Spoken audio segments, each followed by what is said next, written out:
Bizde ayalыбыз менен энебизди таразага койгондо аялдарыбыз таразаны басып кетет. Аялың алып берген көйнөк менен азыр эсте. Акыркы 1 жылдаган азыр эсте бардың.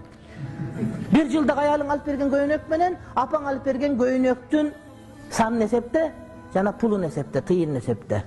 Өзүң эле билинип каласың.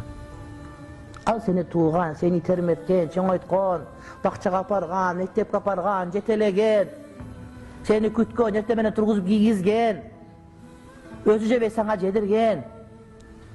Апаңан аяп, аялың алып бересиң. Аял урматташ керек, сыйлаш керек. Бирок эне биринчи орунда болуш керек. Аны эстен чыгарбаш керек. Апаңы киргизбейт аялың. Үйгө жаша деп айтсаң, жашабасын дейт. Жашаса иш кылсын биздикинде дейт. Кандай иш кылат десе, эртең менен завтра кылсын, анан жашасын дейт. Же балдарды баксын, кийин жашасын.